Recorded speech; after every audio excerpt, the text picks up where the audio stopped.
Hi, my name is Dominique Hanssens. I'm a professor of marketing at UCLA, and I'd like to make a couple of key points today about marketing ROI, or sometimes referred to as ROMI, return on marketing investments. ROMI can be a valuable tool for assessing the impact of marketing, but we have to be careful about a few things. And I see that in the practice of ROMI calculations, I see a number of mistakes that are being made in that area. So in the following order, I'll do as follows. One, we'll talk about which is the correct definition. Number two, we'll talk about how to use it correctly in a marketing context. And three, we'll talk a bit about long-term performance metrics, which are obviously quite important. So let's start with the definition of ROMI. So here's an example. And I'm using small numbers for the ease of explanation, but you can add as many zeros as you like to make it relevant for your business. So let's say that we have a product or a service that runs a base revenue of about $100 per time period, per month, for example. And at one point in time, there's a marketing campaign, and that campaign costs $20. And as a result of that campaign, the revenue goes up to about $140. And the gross margin on the product or services being sold here is 50%. So these are fairly straightforward marketing accounting numbers here. So then the question is, well, what's the ROMI? What's the return on that spend? What I see most often is a calculation that says, well, we gained $40, 140 minus 100. We spent 20, so the return is 2 to 1. Well, what I also see is, well, we gained 40, but not all of that is contribution. There's some fixed cost, there's some variable costs. So you multiply by profit margin, gross profit margin. So we really made $20. You divide it by the $20 and we get a 1-to-1 return. And then a third possible calculation that says, okay, you got the $20 marginal profit. You subtract the cost of the investment, the $20, and then you make it relative to the investment, which is $20. And if you do that, you end up with 0. Well, here I have 3 calculations that have completely different answers. Which one is right? Well, from a finance perspective, the only correct one is the third one. That is the correct measure of marketing return. The others are not necessarily bad metrics, but they're not returns. They are lifts. Number 1 is the gross lift from the marketing campaign, and number 2 is the gross lift multiplied by the profit margin. So we have to be very careful when we speak a financial language, such as using terms like return, that we use the right metric.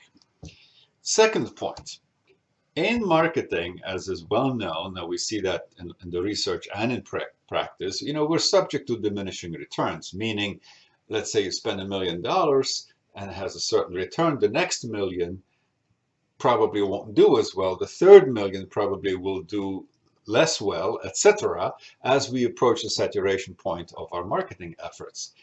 And as a result, the total curve is the one that's shown there in this particular graph. You see the top line, the sales revenue, as a function of marketing on the horizontal axis. And that means, since the costs are linear, that means that the profit curve is going to have that inverted U shape that you see there. And there's going to be some roughly optimal level of spend, which is indicated that by that optimal number. If you're to the left of that, you're underspending, and if you're to the right of that, you're overspending. Now, that is not the point of maximum return, okay? That is the point of maximum profit, and those two are different.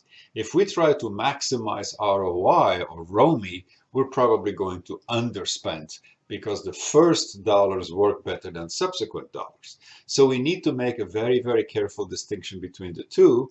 And in particular, and this I see a lot, if a company makes a comparison between an investment, let's say in television advertising, and another investment, let's say in online advertising, and you hear the statement that one has a higher ROMI than the other, well, you can really only make that comparison when the spending levels are the same. Otherwise, you're comparing apples and oranges, so to speak. What do we do instead? Don't look at the return on marketing. Look at the return on the last dollar of marketing, and that's a rather different concept. And then the third and last point I'd like to make is that in a very positive situation where marketing leads to customer acquisition, That customer consumes product, again, product or service from you. If the satisfaction level is high enough, there'll be repeat purchasing in such a way that a string of purchases can occur, which spans many time periods. You should allow for that in ROI calculations. Otherwise, you're too short-term in your definition. How to do that? Well, I'm fortunate here because the right way to do it is by looking at the notion of lifetime value of the customer, or customer lifetime value, CLV. And there is in this Mass B Finance series, or Finance and Marketing series, there is already a set of videos made available by Professor Dan McCarthy, and I refer you to those because they really explain beautifully how the CLV concept works. So what are my takeaways now, sort of overall? Okay, the overall conclusion is that, number one, if you speak a return language, you have to be true to its origin, which is the finance community, and we have to learn how to define it correctly. Otherwise, we are apt to run into all kinds of communication problems.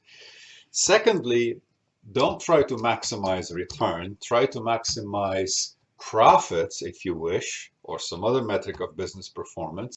However, in that context, because of the diminishing returns, what really matters is the return on the last dollar. Now, that could be the last $1,000 or the last $1 million even, but that's the one that matters, not the overall return, which is subject to these diminishing returns, as I mentioned. And then the third takeaway is, if there is any evidence at all that your marketing leads to a series of purchases, not just one purchase, then you need to take that into consideration by using a long-term metric such as customer lifetime value. There's of course much more to say about this, and I'm referring, if you are interested, I'm referring you to an article that I co-authored with some co-authors there that appeared in Applied Marketing Analytics a few years ago. You see the exact reference there. And that is a journal that focuses on practitioners, so you should find it relevant for your purposes. Thank you very much.